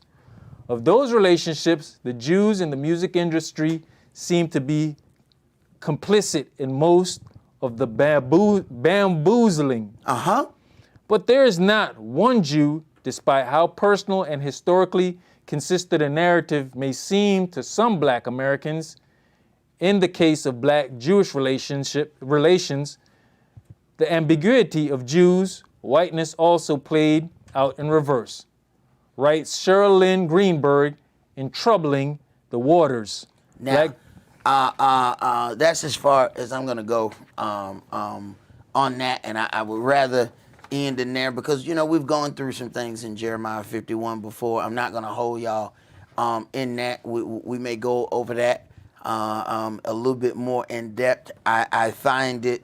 I wanted you to hear from the words of other individuals what they admit have been done to our people. Because when we say it, it's anti-Semitic. So what do you call that whole article if the Jewish man says it? Because that's who said it. That wasn't us saying that they have taken over, gotten over on us through every last music art form that we have. I listened to a comedian talk about blues that, the blues was invented because of how bad we were treated.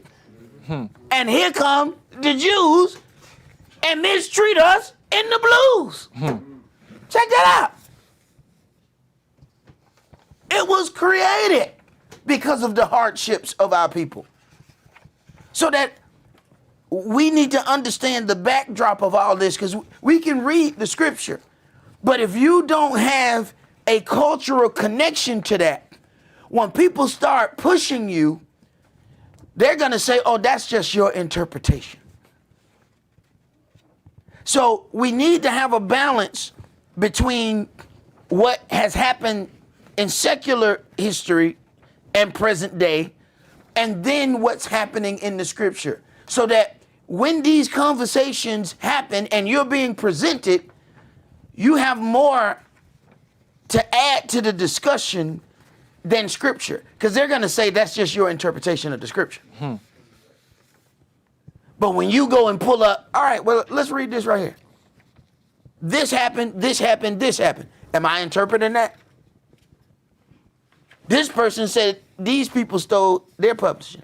This person said these people stole their publishing. This person said that they went behind his back and signed a different contract. Wait a minute. Dave Chappelle also said that. Lupe Fiasco said that. Wait a minute. Too many people saying that, and they're saying it about the same group of people. Michael Jackson said it. Wait a minute. You need to have those things so that people can't just say that this book, that you're interpreting it wrong. And you need to also have those things so that you don't allow anybody to second guess what you know is written in this book as it pertains to you. That's all that we're going to do for today. Remember the Sabbath to keep it holy. Shabbat shalom. Shabbat shalom.